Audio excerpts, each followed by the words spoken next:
Palabras al aire con Sagrario Fernández Prieto.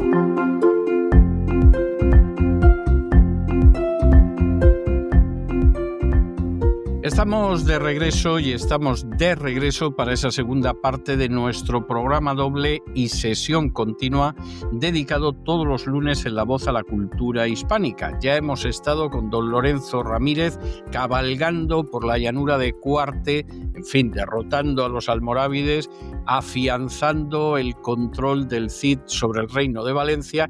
Y ahora saben ustedes que pasamos a esa segunda parte de nuestro programa doble y sesión continua dedicada a la lengua española, que es el mayor aporte de España al acervo común de la humanidad. Y ahí quien nos ayuda siempre es doña Sagrario Fernández Prieto con sus palabras al aire. Muy buenas noches, doña Sagrario. ¿Por dónde vamos a ir hoy? Muy buenas noches, don César. Vamos a empezar, como siempre, por la palabra del día del diccionario, que hoy es tul. Tul, una palabra muy bonita. Tul, tejido delgado y transparente de seda, algodón o hilo que forma malla.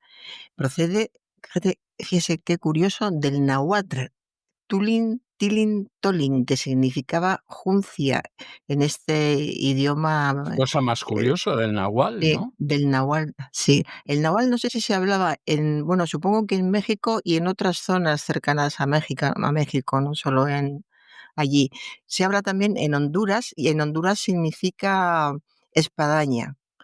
Y sus sinónimos serían espadaña, aceña, anea, bayón, enea, gladio, macío, bayunco. Fíjese qué sinónimos, excepto espadaña.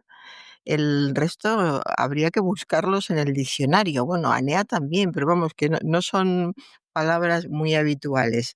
Y todo como sinónimos de la palabra tul, que así al primer momento leemos tul y por lo menos las mujeres pensamos en nuestras madres, en Sí. los vestidos de tul que nos hacían cuando éramos pequeñas, en los tejidos de tul, en ir a una tienda de telas y que nuestras madres dijeran, fíjate qué tul tan bonito por hacer tal cosa. Es una palabra como muy, muy casera, muy maternal y muy de la infancia, el tul. Y pasamos ahora a un comentario televisivo en el que dijeron, fulanita arrasó en los premios Planeta con un look de altísima costura emocional. Emocional. Emocional.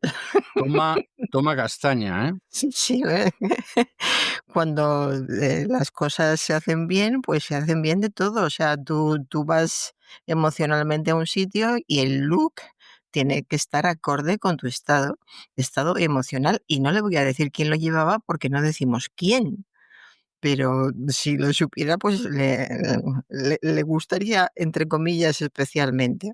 Pues esta fulanita, cuyo nombre no decimos, arrasó en los premios Planeta con un look de altísima costura emocional.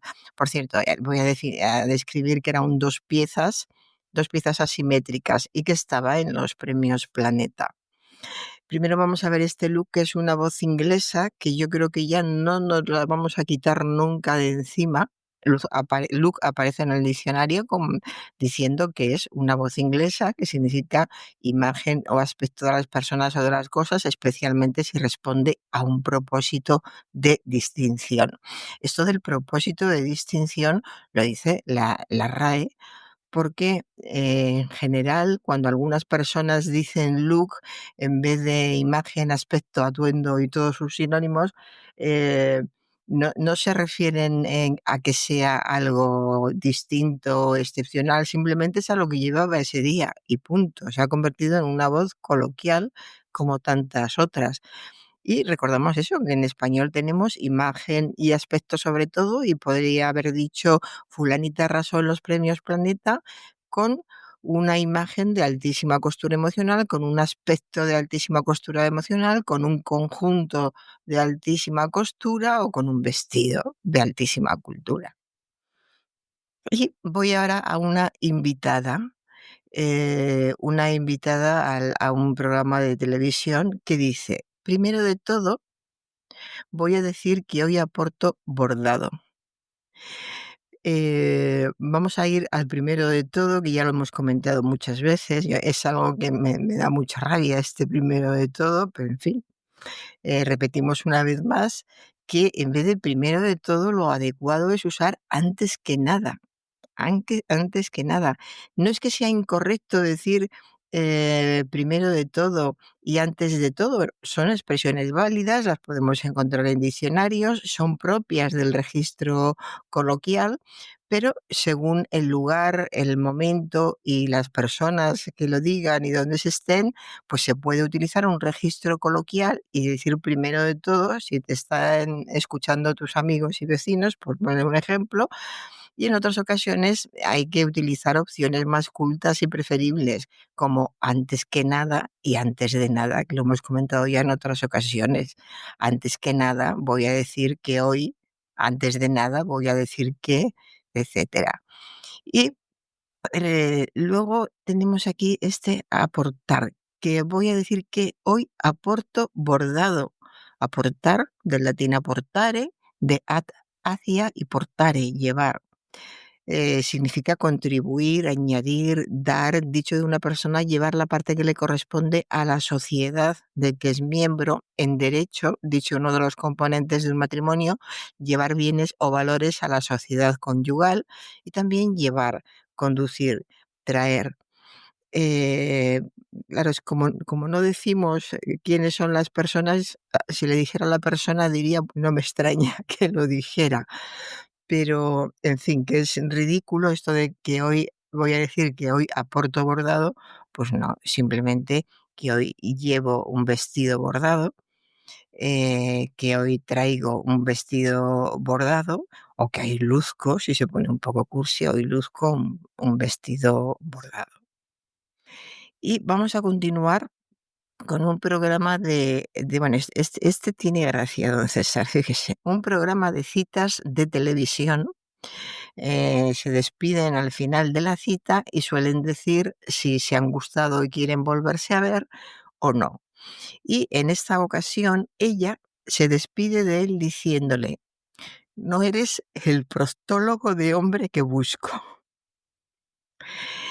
El prostólogo. La prostología, que procede del griego proctox, ano y logia, en medicina es el conjunto de conocimientos y prácticas relativos al recto y a sus enfermedades.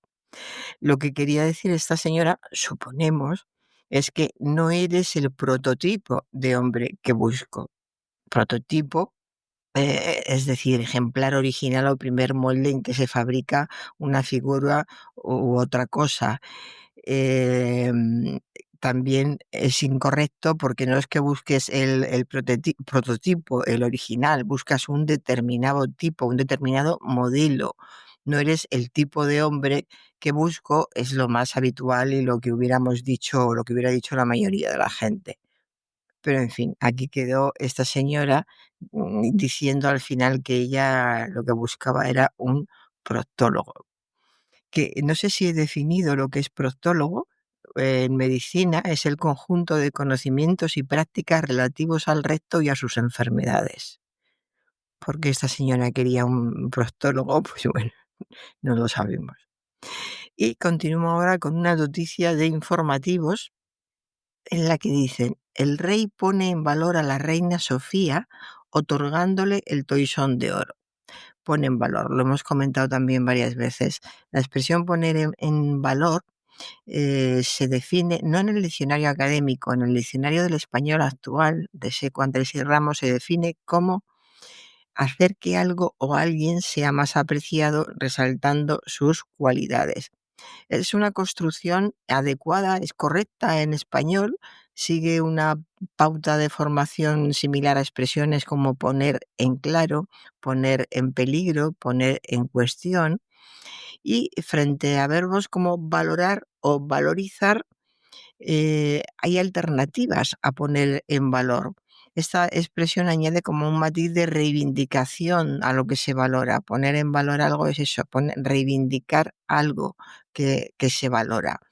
Pero ahora ya lo que ha pasado desde hace tiempo con poner en valor es que se ha convertido en una especie de cliché que muchas veces ya no significa nada. Al principio, digamos que la robamos o la robaron algunos porque parecía que decía más que valorar, por ejemplo, y ahora de tanto repetirlo ya no dice nada porque todo se pone en valor. O sea, yo he oído estos pantalones ponen en valor cualquier jersey que puedas llevar, por ejemplo. O sea, se usa tanto que ya ha perdido parte de su significado y del poder que tenía antes.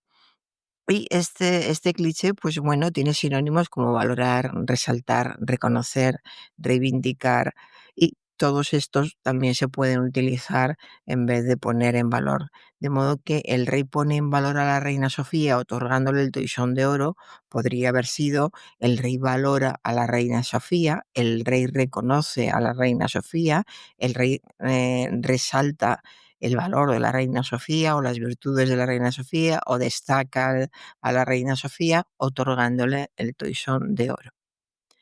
Y voy ahora a una comida conmemorativa de los 50 años de democracia en España. Los invitados no interactuaron durante la comida. Interactuar es un verbo que no está reconocido por la Real Academia Española, pero su uso se considera válido en español. Hay muchos términos, o bastantes términos, que no aparecen en el diccionario académico, pero por su uso, por el tiempo que llevan usándose, se aceptan. Y este es el caso también de interactuar. Y lo que se recomienda siempre es recordar que tiene sus equivalentes y que hay que utilizarlos también. Los invitados no conversaron durante la comida, no se relacionaron, no comentaron, no departieron, que en un ambiente como este hubiera ido muy bien, no departieron entre ellos durante la comida, hubiera sido muy apropiado. Y continúo con la celebración de los 50 años de democracia. Estaban hablando sobre el tema en televisión y dijeron que no había sido un acto con merchandising. Merchandising. Con Eh, merchandising. con merchandising. Que menos mal, dice, bueno, 50 años de democracia, menos mal que no ha habido merchandising. Merchandising, sí. Que hubiera habido otras cosas, vale, pero merchandising, no. Quería decir, pues bueno, que no se habían repartido insignias, broches, cosas alusivas. eso es verdad, sí. Sí, Ya. pues eso, el merchandising, que también tiene otras posibilidades. O sea, no ha habido promoción comercial, no ha habido productos comerciales, no ha habido artículos de promoción. Todas estas expresiones también pueden sustituir el merchandising que tanto se utiliza. Y continúo con una señora que decía en la calle, sobre este mismo tema que ha sido el tema de la semana. Ha sido muy bonito. Le ha dado a su madre el tostón de oro, El literal. tostón de oro. Eso me ha parecido de lo más interesante que he oído yo en estos días, ¿eh? Sí, el Lo tostón del de oro. tostón de oro creo que ha quedado, pero muy, muy Muy bien, además la sí, señora lo dijo con una naturalidad muy sí. convencida de lo que decía. Y claro, es que hay que ver cómo se parecen tostón y toisón. Y No, si no tostón, le digo que no, ya, ¿no? ya, claro, digo respecto a la señora que lo dijo en la calle.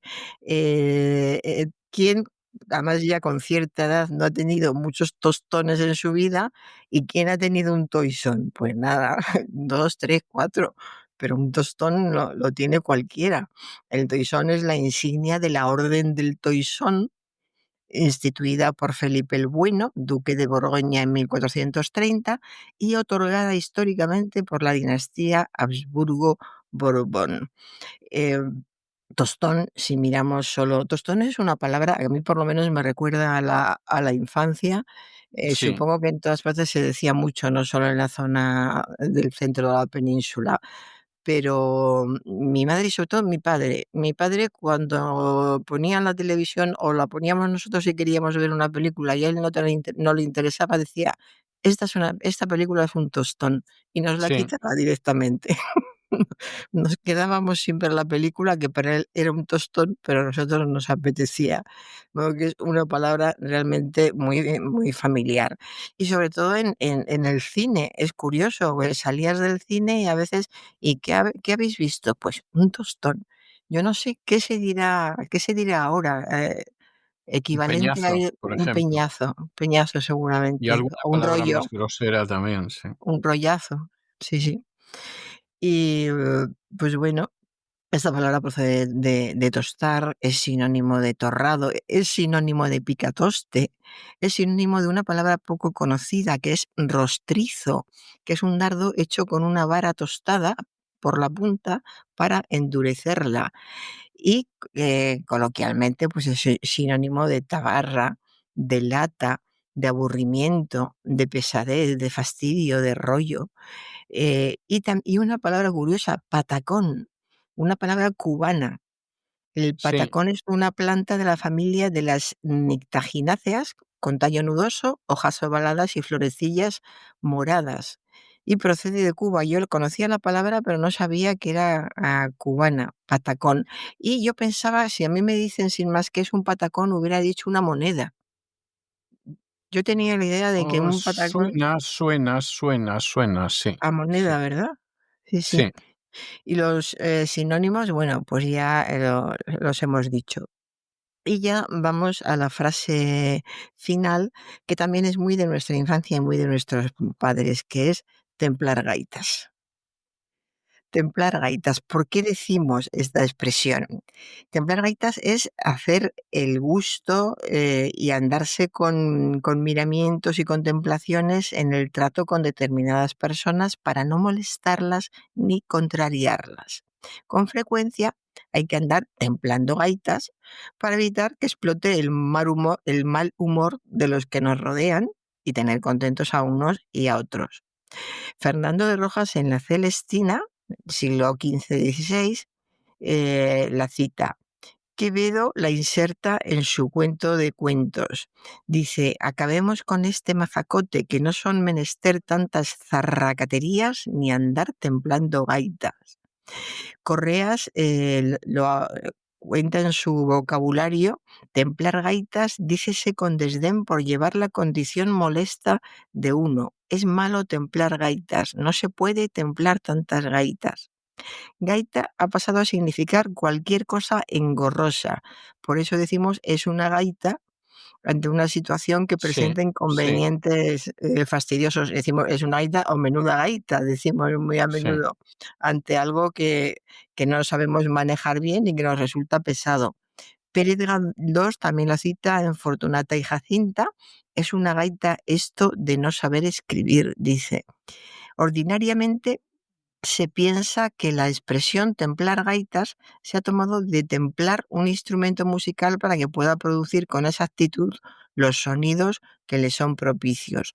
Pero la gaita es un instrumento de viento y templar, en el sentido de afinar, se hace sobre todo con instrumentos de cuerda, que son los que más fácilmente se destemplan. Además hay que tener en cuenta que templar es también entibiar o suavizar, por ejemplo, el agua demasiado caliente. Como se dice en Viaje de Turquía, caen dos canillas de agua, una muy caliente y otra fría. Está en vuestra mano templar como quisiéredes. Gaita también es lavativa, aparece en el Tesoro de Covarrubias. Se toma algunas veces por el clíster o melecina, por cuando el conocimiento le echan en una manguilla de cuero que tiene un cañuto y en cierta manera es semejante a la gaita, instrumento músico. Templar la gaita es desenojar al que está rostrituerto. Fíjese qué palabra, rostrituerto. Clíster es la melecina con L o gaita, estamos citando a autores del siglo XVI, que se echa el enfermo para lavarle o purgarle el vientre. Todo esto nos lleva a pensar que la expresión templar gaitas alude más bien a gaita en sentido de lavativa, más que templar un instrumento, cosa que no parece tener mucha relación con otras personas. Templar o entibiar el contenido de una lavativa de forma que no esté demasiado caliente ni demasiado fría, sí que tiene relación fácil de establecer con ese miramiento que algunas personas difíciles de contentar exigen en el trato, muy parecido al que hay que tener con los enfermos a quienes hay que aplicar alguna lavativa. Es así que es gaita difícil de templar. Esto en palabras de El Buscón.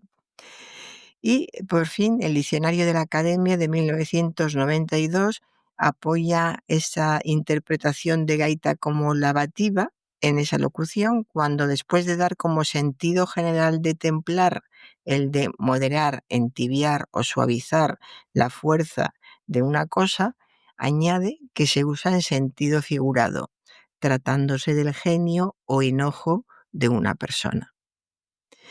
Y con esto ya hemos templado bastante, don César. Bueno, me parece estupendo, ya que estamos hablando de templar gaitas y todo lo demás.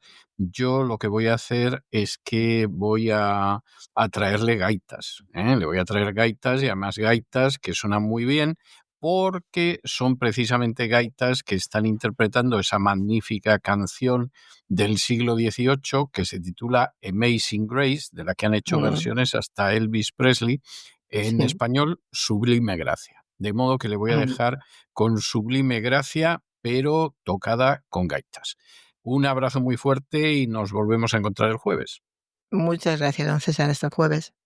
Y con esta versión de Amazing Grace, de Sublime Gracia, con gaitas, nada más y nada menos, hemos llegado nosotros al final de nuestra singladura de hoy del programa La Voz. Esperamos que se hayan entretenido, que lo hayan pasado bien, que incluso hayan aprendido una o dos cosillas útiles. Y los emplazamos para mañana, Dios mediante, en el mismo lugar y a la misma hora. Y como siempre, nos despedimos con una despedida sureña. God bless you. Que Dios los bendiga. El programa La Voz es una producción de Artorius Incorporated y al amparo del derecho a la libertad de expresión. No se hace responsable de las opiniones vertidas en el curso del mismo.